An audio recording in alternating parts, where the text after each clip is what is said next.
स्वागत है आप सभी का हमारे YouTube चैनल पर। आज हम फिर से एक नए वीडियो में आप सभी लोगों के सामने हाजिर हैं। अगर आप सभी लोग यूपी हायर के पेपर 1 की तैयारी कर रहे हैं तो ये वीडियो आपके लिए मोस्ट इम्पोर्टेंट होने वाला है, क्योंकि आज हम ज्योग्राफी से संबंधित एक महत्वपूर्ण टॉपिक लेकर के आए हैं जो आपके एग्जाम के दृष्टिकोण से मोस्ट इम्पोर्टेंट होगा। आज हम जानेंगे भूकंप के बारे में। भूकंप से संबंधित आपके पेपर 1 में जितने भी क्वेश्चंस आएंगे वो आज इसमें क्लियर हो जाएगा। आज हम भूकंप को भली भांति समझने का प्रयास करेंगे। चलिए शुरू करते हैं। भूकंप क्या है? यहाँ से सबसे पहले हम शुरुआत करेंगे भूकंप को समझने की कि आखिर भूकंप होता क्या है। तो चलिए शुरुआत करते हैं। पहला पॉइंट यहाँ पे है, भूकंप या भूचाल पृथ्वी की सतह के हिलने को कहते हैं। मोस्ट इम्पॉर्टेंट छोटा सा टॉपिक जिससे आप भूकंप को काफी अच्छे से समझ सकते हैं। भूकंप या कहें कि भूचाल पृथ्वी की सतह के हिलने को कहते हैं। जैसा कि शब्द से ही यहाँ पे जो है क्लियर हो जाता है। भू, दो शब्दों से ये मिलकर के बना है, भू और कंप। भू का मतलब होता है पृथ्वी, धरा, धरातल, और कंप का मतलब होता है कांपना, यानी कि पृथ्वी में कंपन होना ही भूकंप कहलाता है।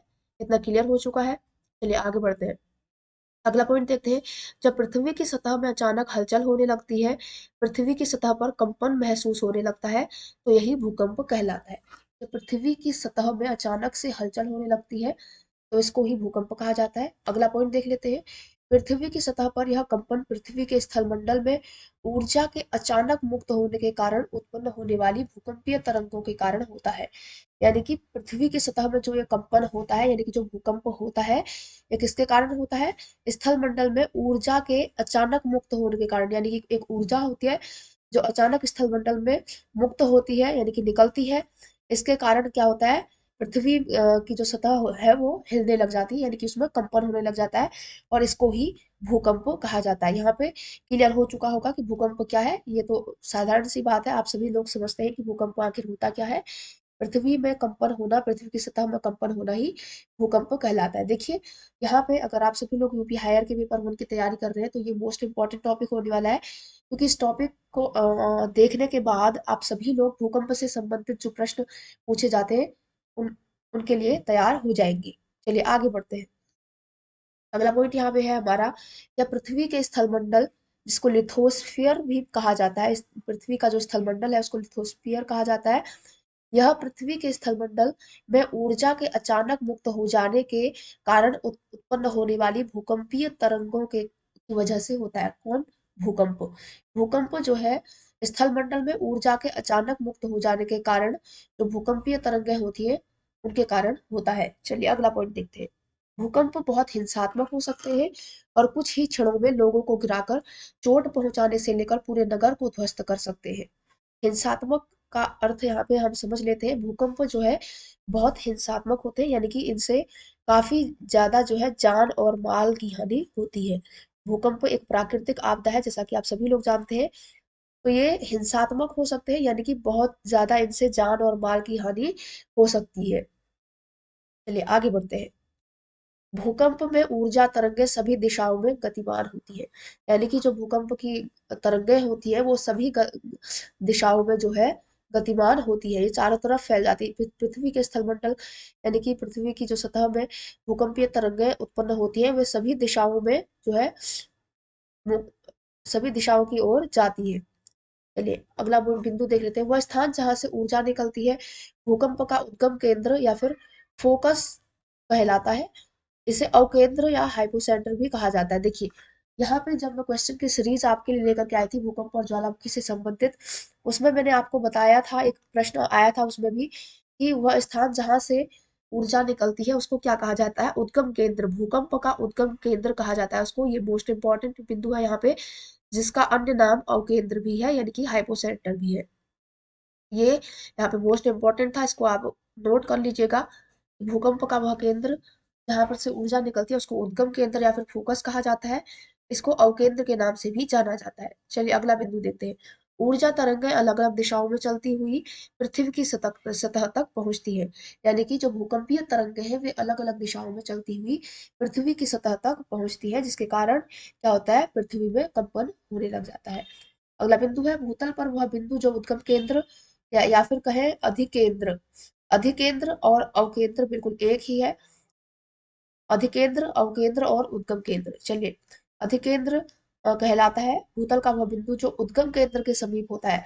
जैसा कि अभी हमने देखा, उद्गम जिसको फोकस केंद्र भी कहा जाता है, इसके बिल्कुल समीप होता है ये अवकेंद्र या फिर कहें अधिकेंद्र। उद्गम केंद्र के बिल्कुल समीप होता है अधिकेंद्र, एपिसेंटर।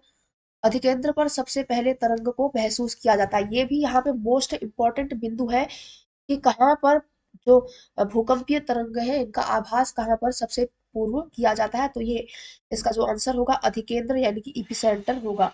ये भी क्वेश्चन बन सकता है, एक क्वेश्चन यहाँ पे बन सकता है कि भूकंप केंद्र, भूकंप का वह बिंदु जहाँ पर भूकंपीय तरंगों को सबसे पहले महसूस किया जाता है उसको क्या कहा जाता है। तो यहाँ पे आपको बताना है इपिसेंटर या फिर अधिकेंद्र।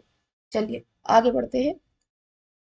भूकंप केंद्र के चारों ओर समान भूकंप की तीव्रता की खींची जाने वाली रेखा को समभूकंपीय रेखा कहा जाता है।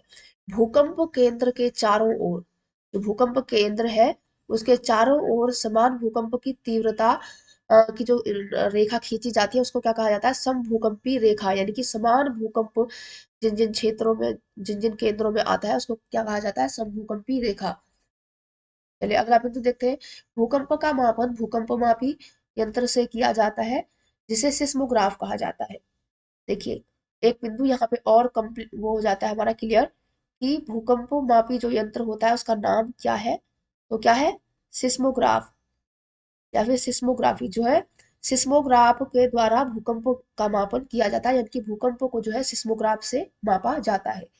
ये मोस्ट इंपॉर्टेंट बिंदु है जो क्वेश्चन में पूछा जा सकता है। चलिए आगे बढ़ते हैं। अब हम यहाँ पे जानेंगे भूकंपीय तरंगों के प्रकार जानेंगे। अब हम यहाँ पे भूकंप की जो तरंगें होती है वो कितने प्रकार की होती है। चलिए, सामान्यतया भूकंपीय तरंगों को दो भागों में विभाजित किया जाता है।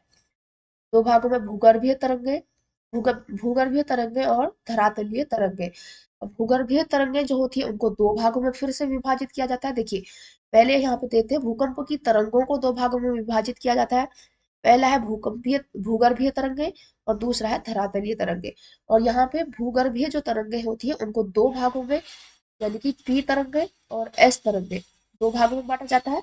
इसके अतिरिक्त तो धरातलीय जो तरंगे होती है उनको एक भाग में बांटा जाता है, यानी कि धरातलीय तरंग जो है वो केवल एक प्रकार की होती है, कौन सी, एल तरंगे। अब हम यहाँ पे क्रम से इनको समझने का प्रयास करेंगे। भूगर्भीय तरंग के अंतर्गत जो पहली तरंग आती है उसको कहा जाता है पी तरंग या फिर प्राइमरी तरंग। अब हम यहाँ पे जानेंगे कि प्राइमरी तरंग क्या होती है। तो चलिए शुरुआत करते हैं यहाँ पे। भूकंप के सबसे पहले पी तरंग की उत्पत्ति, भूकंप में सबसे पहले पी तरंग की उत्पत्ति होती है। पृथ्वी की सतह पर सबसे पहले पी तरंगों का ही अनुभव होता है। इसे प्राथमिक तरंगे या फिर प्राइमरी वेव, प्राइमरी वेव्स भी इनको कहा जाता है। सबसे पहले भूकंप की जो तरंगे होती हैं, पी तरंग, इनका इनका उत्पन्न होता है। इनको प्राथमिक तरंगे भी कहा जाता है या फिर प्राइमरी वेव्स भी इनको कहा जाता है। भूकंप की सबसे पहली तरंग जो है प्राथमिक तरंग ही है, यानी कि पी तरंग। ये भूगर्भीय तरंगों का पहला प्रकार है। चलिए आगे बढ़ते हैं। अब हम यहाँ पे कुछ और बिंदु देख लेते हैं। पी तरंगें ठोस, तरल और गैस, ये तीनों माध्यमों में गमन करती है। यानी कि जो पी तरंगें होती है, प्राथमिक तरंगें जो होती है या फिर कहें कि प्राइमरी वेव्स, ये ठोस, तरल और गैस दोनों तीनों रूपों में गमन करती है, यानी कि तीनों रूपों में निकलती है। लेकिन इसका वेग ठोस, तरल और गैस में कम से कम होता है। इसका वेग जो है कम से कम होता है। पी तरंगें जो होती है, पी तरंगों की यहाँ पे तरंगें है, पी तरंगों की गति सबसे तेज और तीव्रता सबसे कम होती है। चलिए इसको समझने का प्रयास यहाँ पे करते हैं। यहाँ पे एक क्वेश्चन और तैयार आपका हो जाता है कि कौन कौन सी तरंगों की गति सबसे कौन सी तरंगों की तीव्रता सबसे कम होती है। यहाँ पे तीव्रता का हम अनुमान किस प्रकार से लगाएंगे, चले हम बताते हैं। ये तरंगों की गति तो सबसे तीव्र होती है लेकिन तीव्रता सबसे कम होती है, यानी कि इनसे जो नुकसान होता है वो काफी कम होता है। क्योंकि ये प्राथमिक तरंगें होती है इसलिए जो है इनसे नुकसान काफी कम होता है। चलिए आगे अब हम देखेंगे एस तरंगों के बारे में। ये भी भूगर्भीय तरंगें ही है। इनको सेकेंडरी तरंग भी कहा जाता है। एस तरंगों को सेकेंडरी तरंग भी कहा जाता है। चलिए अगला बिंदु यहाँ पे देखते हैं। पी तरंगों के पश्चात ये तरंगें पृथ्वी की सतह पर पहुंचती है। यही कारण है कि इन्हें द्वितीयक तरंग, द्वितीय तरंग, सेकेंडरी वेव्स या फिर गौड़ तरंग भी कहा जाता है। पहले हमने देखा कि पी तरंग जो है सब प्राथमिक तरंगें होती है, सबसे पहले इनका ही अनुभव किया जाता है, यही सबसे पहले निकलती है। उसके पश्चात जो है एस तरंगे निकलती है, जिनको द्वितीयक तरंग या गौड़ तरंग कहा जाता है। चलिए आगे बढ़ते हैं। इसकी गति p से कम और l से अधिक होती है। यहाँ पे अभी हमने देखा था कि l तरंगे भी होती है, तो यहाँ पे जो s तरंग है इसकी गति p तरंगों से तो कम होती है, p तरंगों से कम होती है, लेकिन l तरंगों से जो है अधिक होती है। p तरंगों से कम और l तरंगों से इसकी गति जो है अधिक होती है। चलिए अगला बिंदु देखते हैं। s तरंग केवल ठोस माध्यम में गमन करती है, यानी कि एस तरंगे जो होती है केवल ठोस रूप में ये गमन करती है। अभी हमने देखा कि जो पी तरंगे हैं वो ठोस, तरल और गैस तीनों रूपों में गमन करती है, लेकिन जो यहाँ पे एस तरंगे हैं या सेकेंडरी वेव्स भी इनको बोला जाता है, ये जो है ठोस रूप में गमन करती है। अगला यहाँ पे हम देखते हैं एल तरंगे, इनको लव तरंग भी बोला जाता है या फिर कहें लव वेव्स भी इनको बोला जाता है। इसका नामकरण वैज्ञानिक एडवर्फ हाफ लव के नाम पर किया गया, इसी कारण इनको क्या कहा जाता है, लव वेव्स। लव वेव्स क्यों कहा जाता है इनको, एडवर्फ हाफ हाफ लव के कारण।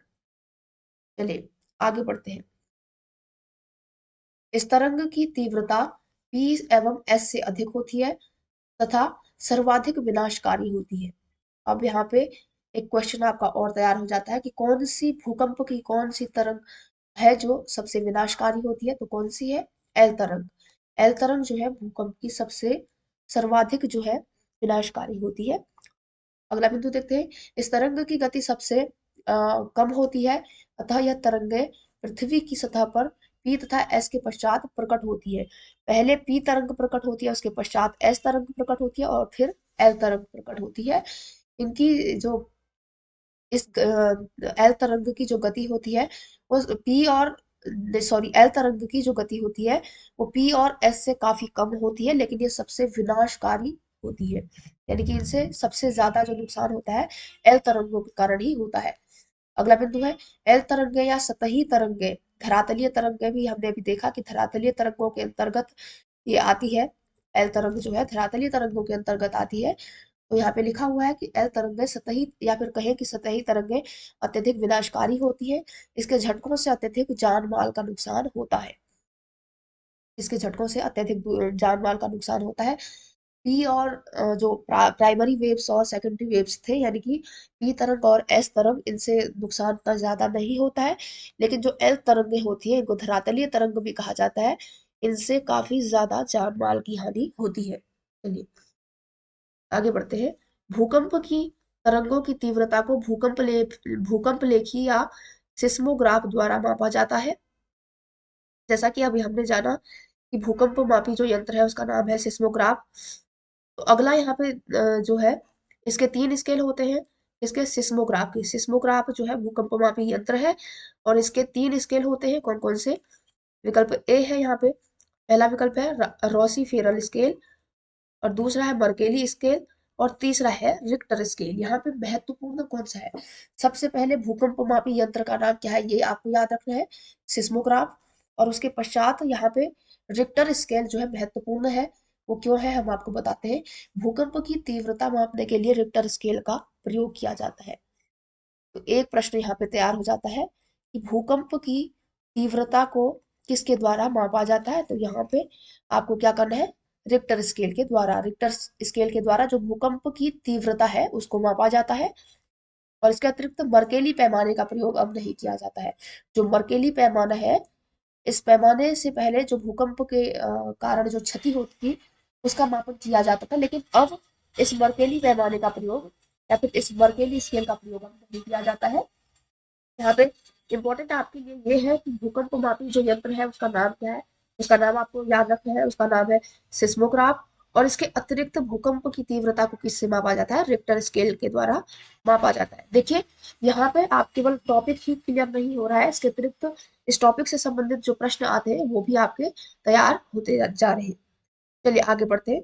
आगे यहाँ पे अब हम देखेंगे भूकंप के प्रभाव क्या होते हैं, यानी कि जो भूकंप होता है उसके प्रभाव या परिणाम क्या होते हैं। पहला है यहाँ पे भूकंप एक अचानक घटने वाली घटना है। भूकंप ने न मानव जीवन और संपत्ति को बहुत अधिक नुकसान पहुंचाया है। उनके आधार पर भूकंप ने जो है मानव जीवन और संपत्ति को बहुत अधिक नुकसान पहुंचाया है, जैसा कि हम सभी लोग जानते हैं। इसके जो परिणाम है वो निम्नलिखित हो सकते हैं। भूकंप से भूमि पर जहां जहां जहां तहां दरारें पड़ जाती है और उनसे होकर भूमि के भीतर का बालू और पानी बाहर निकलने लग जाता है। कभी कभी उनसे लावा भी निकलने लग जाता है। देखिए, जैसा कि हम जानते हैं, भूकंप के कारण जो पृथ्वी में हलचल होती है, तो इससे क्या होता है, हलचल होने के दौरान पृथ्वी में क्या होता है, दरारें पड़ जाती है और उनसे जो बालू और पानी है वो बाहर निकलने लग जाता है। ये एक महत्वपूर्ण प्रभाव था भूकंप के द्वारा।